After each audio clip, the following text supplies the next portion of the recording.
2 pieces of lower body armor that might be helpful for you if you're a grown-ass adult who's trying to do things you probably shouldn't be doing anyway. I didn't break my hip, I don't think, because I can still move my leg. It's not that excruciating, but I've been lying here for about 5 minutes, waiting for the pain to go away. I'm in my 40s now, and I'm ready to do a lot more snowboarding. I first tried snowboarding in college and I absolutely loved it. I even gave myself a concussion and messed up my shoulder doing it. Luckily, as a college student, I couldn't afford to snowboard that much and I didn't really like getting injured because helmets and other protective equipment weren't really a thing back then. Now I'm in my 40s and I have responsibilities like a family and a child, and I don't want to get injured in a way that's going to sideline me for a very long time. Which is why I was really excited to find out that you can now buy lower body armor to protect your butt.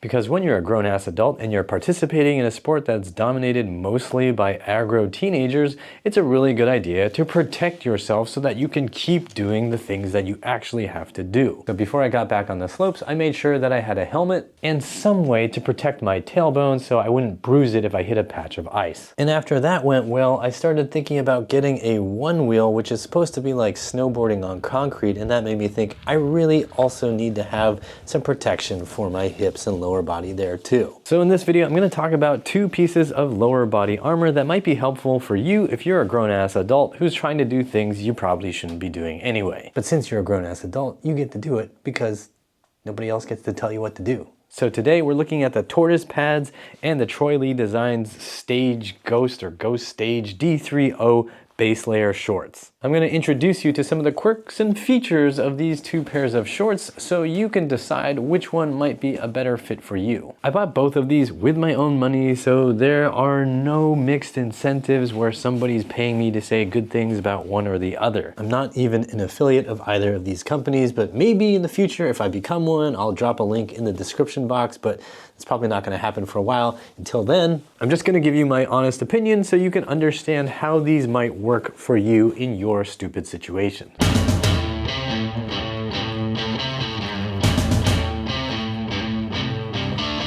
First, we're going to talk about the Tortoise Pads. So these have a lot of coverage. They have coverage on your thighs, they have coverage of your entire butt, and I do mean your entire butt.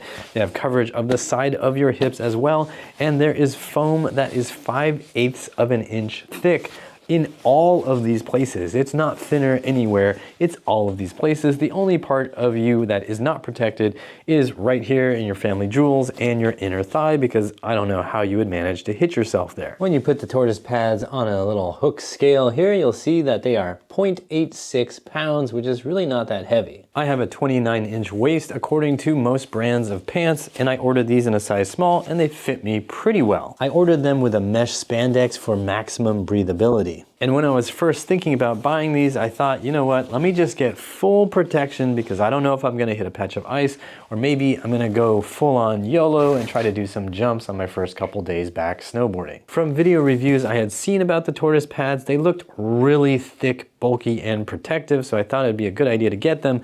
And also I liked the fact that you could actually remove different amounts of padding. These look kind of tasty actually. So you can see here there are 3 layers of foam padding, and you could just remove them and take out maybe entire pieces if you don't want the protection, or just take out one of the firmer pieces so you still have a little bit of the soft protection, or just yank one out. These are all different densities of foam, so you can customize it a little bit to see what you like. This is the most soft, and then I think green is the hardest and blue is medium. So then you have multiple densities to give you the kind of protection you need where you want it. It's also kind of annoying to put them back, but I will figure that out in a second. While I'm doing that, why don't we also take a look at the Stage Ghost from Stage Ghost D3O base layer short from Troy Lee Designs. First thing you need to know is that these are not anywhere near as protective as the Tortoise Pads. They do not have protection of your thighs.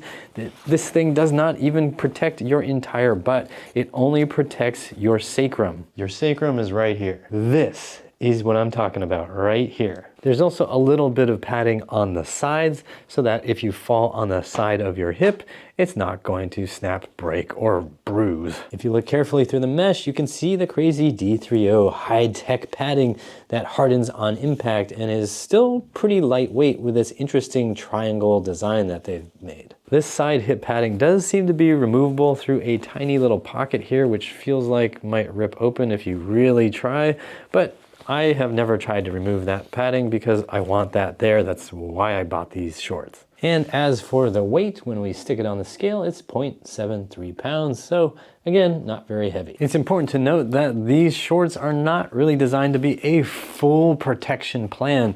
If you ride motocross or mountain bike or do something where you're flying through the air, this is called a base layer, which implies that there's gonna be other protection around and above this layer of padding. But if you're not flying 50 feet in the air or driving at 45 miles per hour and falling and crashing into the ground, you might be able to get away with this, which is why I bought this. So before I do a totally non-scientific demonstration of the protective differences between the D3O base layer and these Tortoise pads with multiple layers of foam, let's first talk about why you would want to have one versus the other. The Tortoise pads give you maximum coverage and maximum protection, and you can customize them to protect areas that you're most worried about. So if you're doing some sort of sport or skill where there's a high risk of smashing all or some of your femur or your pelvis, these might be a really good idea. One of the best video reviews I saw on the Tortoise pads before I ended up buying them showed somebody using these for skateboarding and going off ramps and falling in all kinds of directions. When you're falling on concrete, you really want to have some padding to help you, especially if you think you're going to be falling at all kinds of weird angles. The Stage Ghost D3O base layer is more about protecting 3 spots, the side of your hips and then your sacrum. These are 3 very important points to protect, and these shorts protect those areas reasonably well while maintaining a super low profile. The padding itself is maybe 1/8 of an inch thick, which is 1/5 the thickness of the Tortoise pads at their maximum level. When I wore the Tortoise pads for my first couple days on the slopes, I actually took out 1 or 2 layers from different pockets so that they didn't feel so bulky and stiff. And now that I'm getting more confident in my snowboarding skills, I don't want to have so much bulk around my butt and hips and everything. So now I feel more comfortable protecting my sacrum and my hips, and I'm not so worried about the other stuff. And because I've taken on the ill-advised hobby of learning how to use a Onewheel, I want to have something that's a little lower profile that fits under pants comfortably that will still give me some protection should I happen to fall on my butt or hips. With all that said, let's look at how these compare when you put them on under a pair of jeans. All right, so let's start by putting the Stage Ghost D3O pads on underneath my jeans. Get that started. If you want to see this uncensored, make sure to subscribe to my OnlyFans. So first, here's how they look without the jeans. You can see the butt padding here, just right along the sacrum. And then you've got padding on the side of the hip where your femur is poking out. And I have to warn you, things are gonna look a little strange from the front. I'm making sure that this passes the censors on YouTube, so I've got a GoPro down here. So these are the shorts.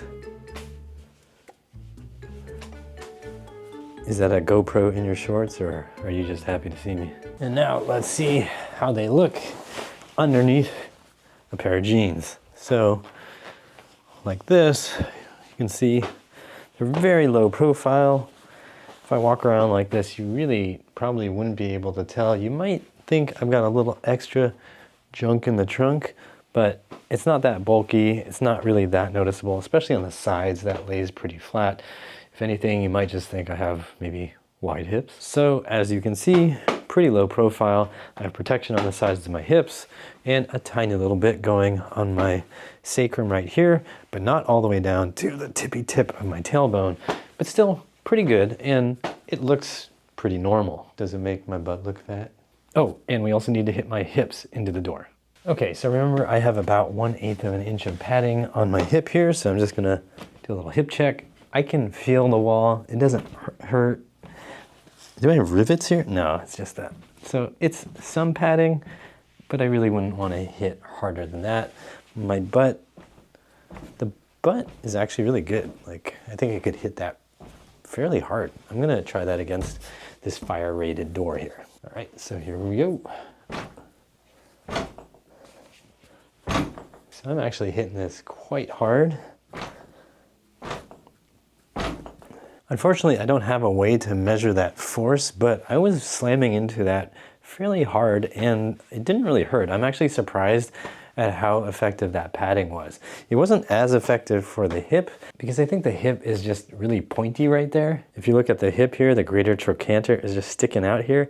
It's kind of pointy, so jamming that into a wall or a door or the ground probably doesn't feel that great, but it does feel like you get some protection. You probably avoid really bruising it or hopefully avoid shattering it. And then for the butt, for the sacrum here, felt pretty darn good slamming into the door. Okay, so now let's do the same stuff with the Tortoise Pads. And if you'd like the full uncensored version of this with no GoPros involved, then be sure to send me 1 Bitcoin. I'll leave a link in the description box. I'm totally just kidding. All right, now you can see it from all angles. This time I've got a surfer's key lock box in my crotch to keep this YouTube friendly. On this side, you'll see I've taken out those pads so you can see just how customizable it is.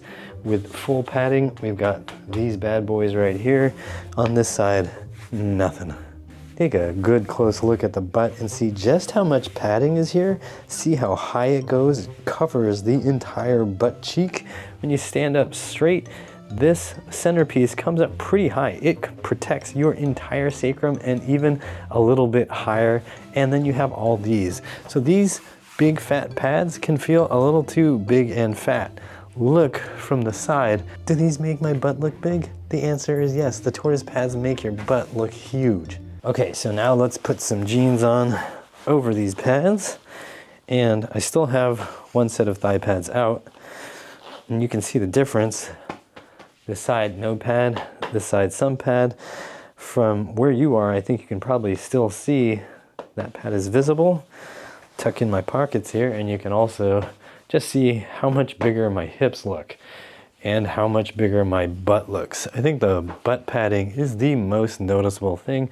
It feels like you're wearing a really giant, really protective diaper. Again, this is a really protective full coverage pad, and this is at full thickness. I haven't removed any of the pads, but as you can see at full thickness, it almost looks like overkill. And especially when you're going snowboarding, you don't want to feel like you're super restricted by stuff unless you're really, really nervous. So that's why I ended up taking out some of the pads and just went with a little bit of padding rather than the full 5/8 thickness. I also think it would be pretty rare to come down hard right here, like getting a Charlie horse when you're snowboarding, but maybe you're charging through trees or something and you feel like you need that.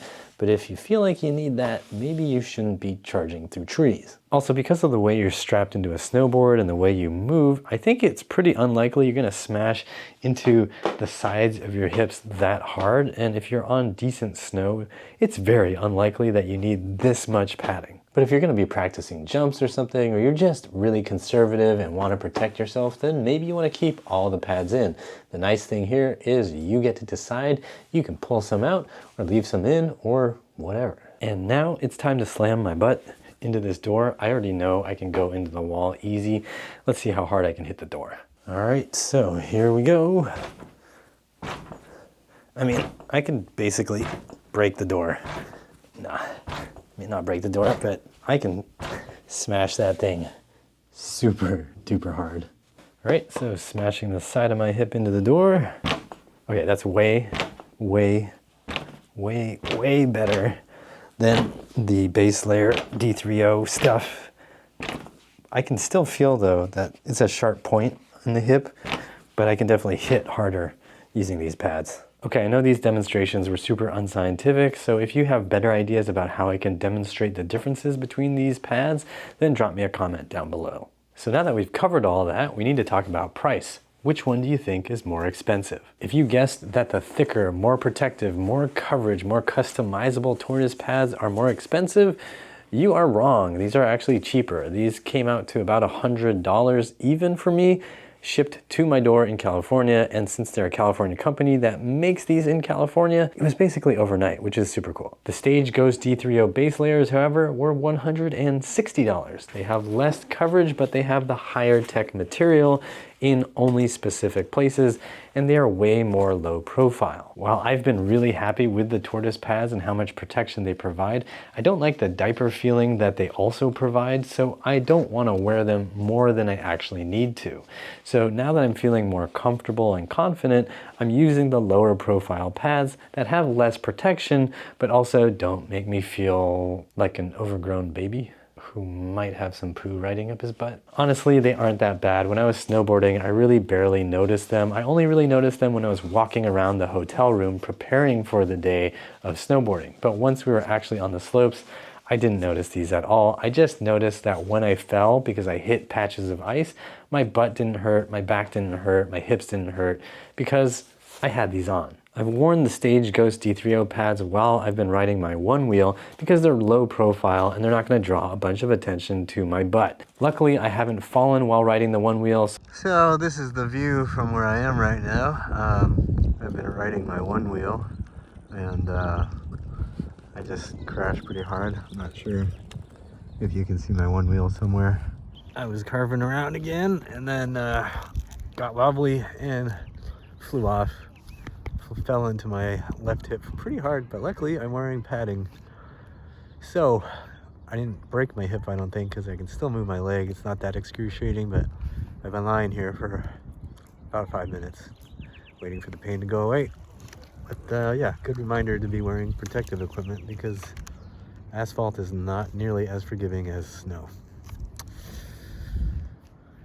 This is a public service announcement. So I just got back from the ride and I just wanted to show where I got hit. I flew and landed just right on this pad, right on the greater trochanter.